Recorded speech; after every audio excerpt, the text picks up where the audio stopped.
తండ్రి కుమార పరిశుద్ధాత్మకు మహిమ కలుగునుగాక. ఈనాటి జీవవాక్యం. పవిత్రుడైన ప్రభువునకు చెందియున్నందుకు గర్వింపుడు, ఆయనను సేవించు వారెల్లా సంతసింపుడు. కీర్తన 105 వచనము 3. సహోదరి సహోదరులారా, ప్రియ దేవుని బిడ్డలారా, భూమి ఆకాశములను సృజించిన ప్రభుని ఆశీర్వాదం మీకు లభించునుగాక. లేవియకాండము 11వ అధ్యాయము 44వ వచనం.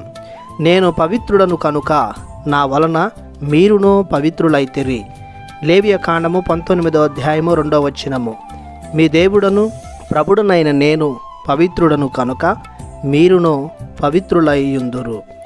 యెషయా గ్రంథము 6వ అధ్యాయం 3వ వచనం ప్రకారం దేవదూతలు ఒకరితోనొకరు, సైన్యములకు అధిపతి అయిన ప్రభువు పవిత్రుడు, పవిత్రుడు, పవిత్రుడు, లోకమంతయు ఆయన మహిమతో నిండియున్నవి. నిర్గమకాండము 15వ అధ్యాయము 11వ వచనం ప్రకారం యావే దైవములలో నిన్ను పోలిన వాడెవడు, నీవలే పరిశుద్ధుడై తేజరిల్లు వాడెవడు. ఈ వాక్యాలన్నీ ప్రభుని పవిత్రతను వ్యక్తపరుస్తున్నవి. ప్రభువు నిర్మలుడు, నీతిమంతుడు, మంచివాడు, ఏ చెడును చేయనివాడు. సర్వ పవిత్రతకు ఊటయు ప్రభువే.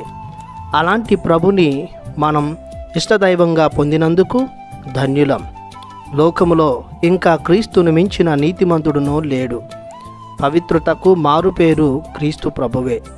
ఆయనను గూర్చి, ఆయన బోధనలను గూర్చి, క్రియలను గూర్చి గర్వించాలి. ఎందుకంటే ఎక్కడ అపవిత్రత కనిపించదు. ఆయన్ను సేవిస్తున్నా, ఆరాధిస్తున్నా, అనుసరిస్తున్న ప్రతి ఒక్కరూ సంతోషచితులే. కావున ప్రభువు చెప్పినట్లు పవిత్రుడైన ప్రభువు నుండి పవిత్రతను, మహిమను, నీతిని వరములుగా పొందుకుందాం. ప్రార్థించుదము.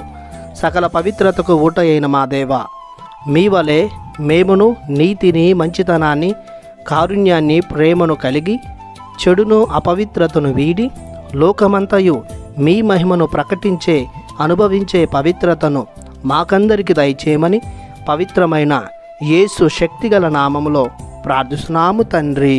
ఆమెన్. దేవుడు మిమ్ము దీవించునుగాక. ఆమెన్.